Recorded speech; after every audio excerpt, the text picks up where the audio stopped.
मुसलमानों को बदनाम इसलिए किया जाता है क्योंकि उनका ताल्लुक अंग्रेजों से था। वो खास संगठन जिसने सालों साल तक तिरंगा इसलिए नहीं लहराया क्योंकि उनका आज़ादी से कोई मतलब नहीं था, लेकिन आज वो सत्ता में है और वो मुसलमानों को बदनाम करते हैं, करवाते हैं और सच्चाई छुपाते हैं। आरएसएस के द्वारा, मोदी सरकार के द्वारा मुसलमानों का नाम इतिहास से मिटाया जाता और छुपाया जाता रहा है। लेकिन आज की तारीख में हो सकता है फलाना और फलाने के धमाके इस वीडियो को डिलीट करवा दें, तो देख लीजिएगा, डाउनलोड कर लीजिएगा, इसको शेयर कर दीजिएगा, कोई कॉपीराइट नहीं आएगा। मोहतरम हजरात, मुसलमानों को जितना गद्दार बताया जाता है, असल में मुसलमानों को गद्दार कहने वाले खुद ही गद्दार हैं, जिनकी अम्मा ने अंग्रेज़ों के घरों में पोछा लगाया है। आज वो अपना कोई धार्मिक नारा लगाकर मुसलमानों को गलत बताते हैं। ऐसे लोगों के हाथों में आपको तिरंगा कभी नज़र नहीं आएगा, उनके हाथ में दूसरा झंडा नज़र आएगा। तो यहाँ से पता चल जाता है कि कौन भारत से प्यार करता है, कौन सिर्फ धर्म खेलता है, गद्दार कौन है।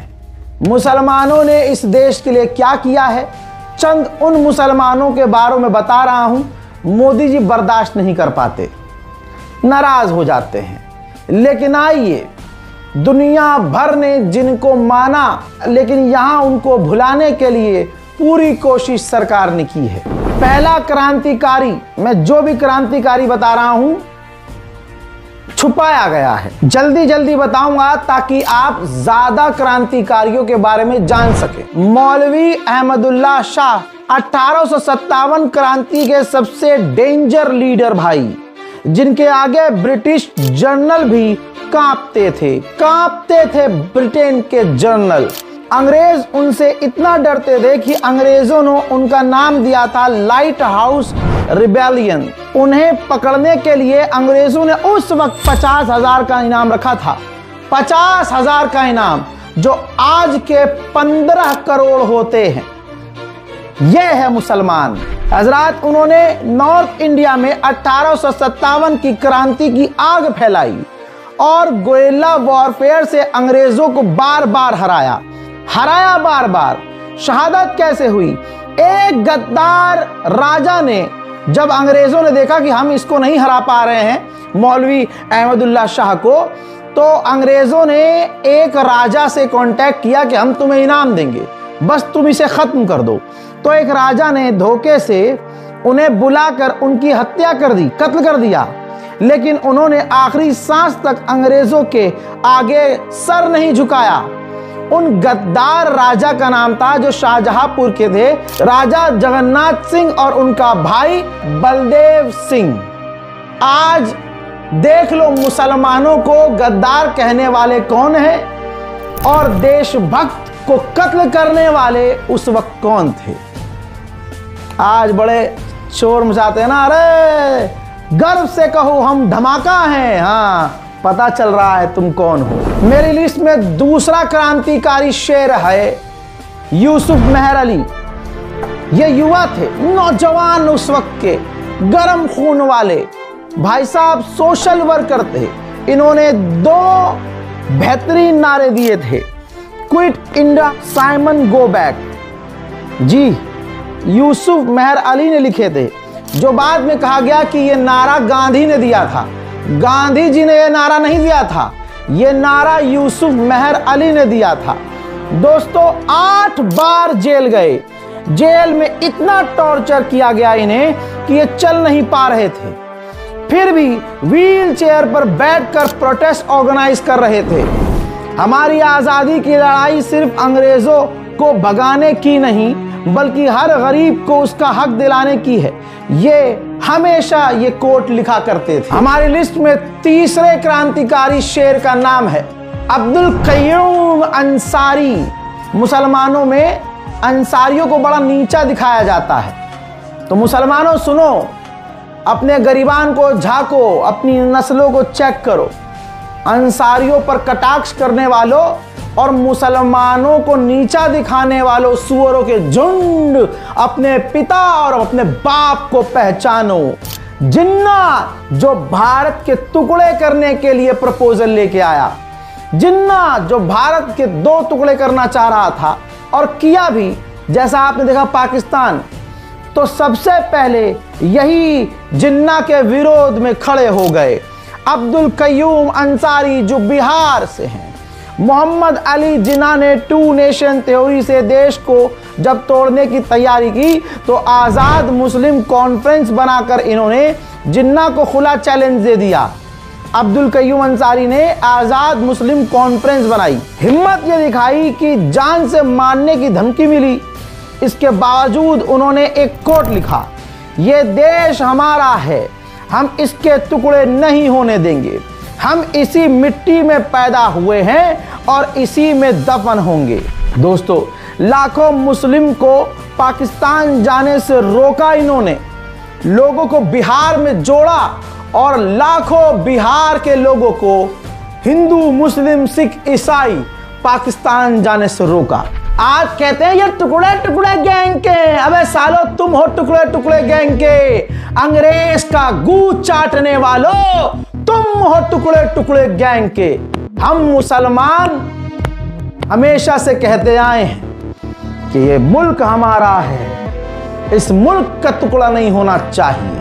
मक़ूम अब्दुल कादिर केरला के, सुन लो आरएसएस वालों, तुमने कितना छुपाया लेकिन हम उतना बताएंगे। केरला के थे भाई साहब सुभाष चंद्र बोस की इंडियन नेशनल आर्मी INA के जाबाज स्पाई थे, जासूस थे। भाई साहब नेताजी ने उन्हें जापान की सबमरीन से सीक्रेटली खुफिया तौर से भारत भेजा था ताकि वो ब्रिटिश आर्मी की गुप्त जानकारी ले सकें, जासूसी कर सकें।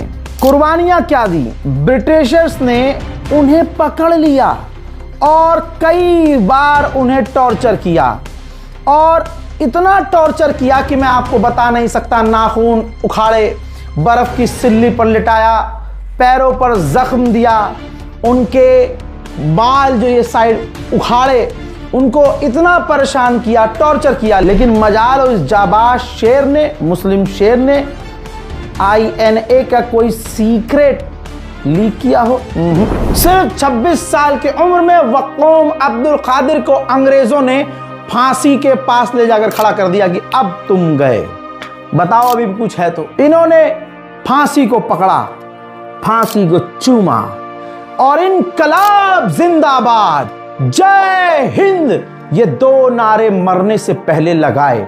अब समझ में आया, CJP प्रोटेस्ट हो, CAA प्रोटेस्ट हो, NRC प्रोटेस्ट हो, देश के हक में कोई भी प्रोटेस्ट किया जाता है तो फलाने बिनते फलाने का झुंड कहता है ना, यह टुकड़ा टुकड़ा गैंग के है, ये इनकलाब जिंदाबाद के ना, ये आजादी के नारे लगा रहे हैं। ओ, आजादी के नारों से, इनकलाब जिंदाबाद के नारों से, जय हिंद के नारों से। दिक्कत तो अंग्रेज की औलादों को ही होती है, जो अंग्रेज यहां बीज डाल के गए थे, ये गंदी नस्ल वहीं से है, वरना शेर तो मुसलमान है। ये 5वें व्यक्ति हैं, 5वां शेर मुसलमानों का।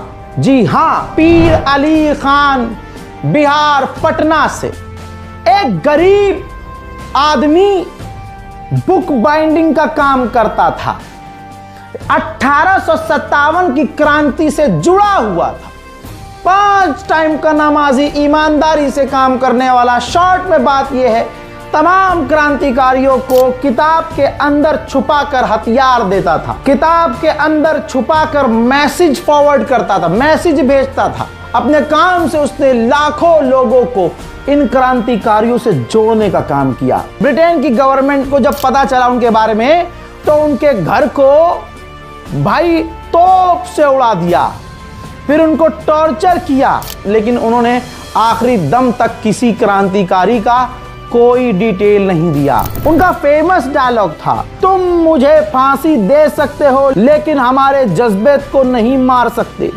मेरे खून से हजारों और पीर अली पैदा होंगे।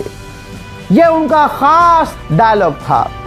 शहादत हुई 7 जुलाई 1857 को।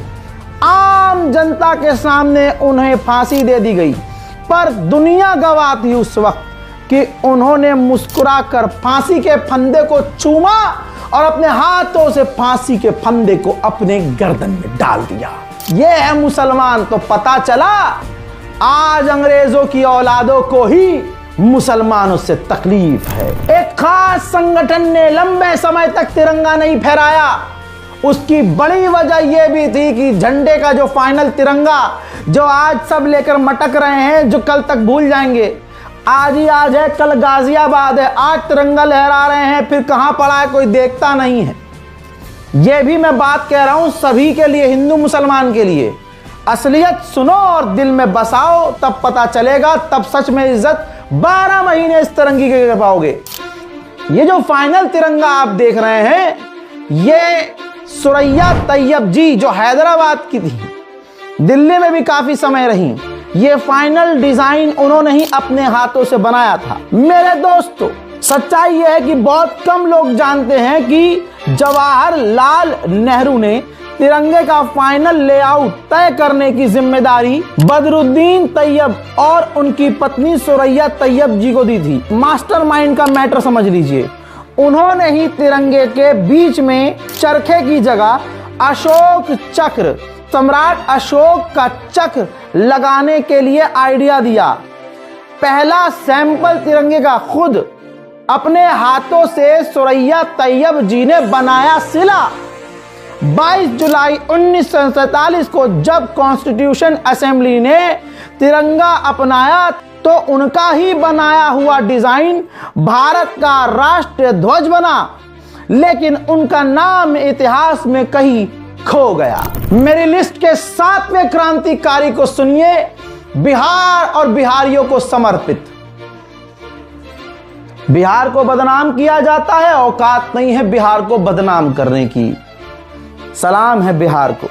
हजरात, 7वां नाम है बटक मियां, मोतिहारी बिहार के रहने वाले बटक मियां मुसलमान, एक मामूली रसोइया जिन्होंने महात्मा गांधी की जान बचाई थी। 1917 का चंपारण का सत्याग्रह जब शुरू हुआ तो ब्रिटिश के मैनेजर जिसका नाम एरविन था, बटक मियां को धमकाया कि गांधी जी को दूध में जहर दे दो और अगर तुमने नहीं मिलाया तो तुम्हारा घर तोड़ देंगे, तुम्हें गिरफ्तार कर लेंगे, तुम्हें कत्ल कर देंगे। बटक मियां ने अपनी जान और परिवार की परवाह किए बिना गांधी जी को दूध का गिलास देते हुए सच बता दिया कि गांधी जी मैं ये दे तो रहा हूं दूध, पिएगा मत, इसमें जहर है। जिसके बाद अंग्रेजों ने उनका घर जब्त कर लिया, उनके परिवार को जेल में डाल दिया, बेहद टॉर्चर किया, उनके परिवार को पूरी तरह बर्बाद कर दिया गया। लेकिन बटक मियां ने देश के सबसे बड़े नेता को बचा लिया। हजरात, बड़े घूमते हैं आज यहाँ टी शर्ट पे चिपका के भगत हैं, भगत सिंह की टी शर्ट पहन के यूं मूछी घुमा लेंगे ऊंची और आवाज चौड़ी करके यूट्यूब पर बोले औकात में रहो बे, औकात में। तुम्हारे बाप दादाओं ने भगत सिंह को बचाने के लिए एक आवाज नहीं उठाई थी। 8वां क्रांतिकारी शेर है असफ अली जी। जी हां, जब ब्रिटिश आर्मी ने हमारे भगत सिंह को गिरफ्तार कर लिया तो भगत सिंह का केस कोई भारत का ऐसा शेर नहीं था जो केस ले ले, कोई वकील नहीं ले रहा था। जब भगत सिंह और उनके साथियों ने सेंट्रल असेंबली में बॉम्ब फेंका था तब कोई भी वकील भगत सिंह का केस नहीं ले रहा था, डर रहे थे अंग्रेजों से। तब असफ अली ने आगे बढ़कर भगत सिंह और उनके साथियों का कोर्ट में केस लड़ा। 1942 के क्विट इंडिया मूवमेंट के वक्त सारे बड़े नेता जेल में थे, तब उन्होंने अंडरग्राउंड रहकर पूरे देश में आंदोलन को डायरेक्शन दी थी। असफ अली ने, उन्हें भी बाद में गिरफ्तार किया गया, सालों तक उन्हें जेल में डाला गया, लेकिन उन्होंने कभी अंग्रेज सरकार के आगे घुटने नहीं टेके, जिसका नाम था असफ अली। आज चीखते रहो तुम हम देशभक्त हैं, अबे तुम गुलाम थे अंग्रेज के। मेरी लिस्ट में 9वां क्रांतिकारी है डॉक्टर महबूब अहमद एजाजी, नाम नहीं सुना होगा, भूलने नहीं दूंगा, निकाल के लाया हूं। बिहार के ये हैं दोस्तों, मुजफ्फरपुर बिहार सुना होगा।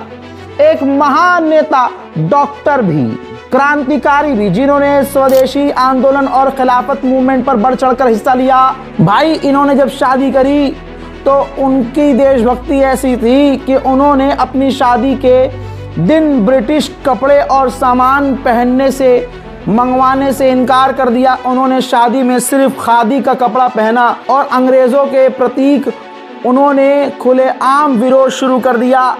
जिन्ना को चैलेंज कर दिया। जब मोहम्मद अली जिन्ना देश के बंटवारे की मांग कर रहे थे, तब उन्होंने ऑल इंडिया जमूर मुस्लिम लीग की स्थापना कर डाली। जिन्ना को टू स्टेट थ्योरी की धज्जियां उड़ाते हुए जिन्ना का विरोध किया। उन्होंने बिहार के लाखों लोगों को एकजुट किया और कहा कि ये हमारा मुल्क भारत है, हमें भारत में ही रहना है। Central assembly bomb blast case में इनका कनेक्शन था। जब भगत सिंह और बटुकेश्वर भट्ट ने सेंट्रल असेंबली में बॉम्ब फेंका था, तब डॉक्टर एजाजी ने उनके अंडरग्राउंड साथी और उनके छुपे हुए क्रांतिकारियों की सीक्रेटली मदद की, पैसे दिए, पनाह दी, छुपाया, ट्रांसफर करवाया। उन्होंने अपनी पूरी जिंदगी गरीबों के इलाज और देश की आज़ादी के नाम कर दिया। उनका कहना मेन ये था, हम इसी मिट्टी में पैदा हुए हैं और इसी मिट्टी में दफन होंगे, देश के टुकड़े हमें मंजूर नहीं। अब आखिरी और 10वां मेरी लिस्ट का क्रांतिकारी, ऐसे तो न जाने कितने हैं और इन सबका नाम मिटाने की फलाना खूब कोशिश कर रहा है। टनाटन टनाटन टन टन टारा वाले संगठन मुसलमानों गद्दार कहते हैं, लेकिन ये अंग्रेजों की औलाद हैं। हजरात 10वां नाम है हमारी लिस्ट में काजी नजरुल इस्लाम, वेस्ट बंगाल के चुरुलिया इलाके से। भाई ये बेहतरीन कमाल के कवि थे, संगीतकार थे, क्रांतिकारी पर ये अपने कलाम लिखते थे। अंग्रेजों को इनकी शायरी से डर लगता था, इनकी पोएम से अंग्रेजों को डर लगता था। उनकी मशहूर कविता विद्रोही, द रेबल, उनका गीत एक और था करार लिहो कपट।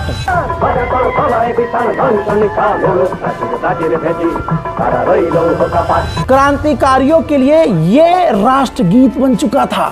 क्रांतिकारी इसे गाकर फांसी के फंदे पर चढ़ जाते थे। इनकी किताबों को अंग्रेजों ने बैन किया, जैसे धूमकेतु। अंग्रेज डरते थे कि लोग क्रांतिकारी बन रहे हैं इसे पढ़कर। हजरत मोहतरम, अंग्रेजों ने जेल के अंदर इनको टॉर्चर किया कि अपने साथियों का नाम बताएं, लेकिन इन्होंने अपने साथियों का नाम नहीं बताया। कोर्ट में इनको पेश किया गया तो बिना डरे जज के सामने उन्होंने कहा कि मैं कवि हूं, मेरा काम राजद्रोही होना है। जब राज्य अधर्म पर टिका हो, मैं उस सरकार का कानून कैसे मानूं जो मेरे देश को गुलाम बनाकर बैठी है। मैं गुलामी कबूल नहीं कर सकता। ये थे काजी नजरुल इस्लाम। अब सोचिए,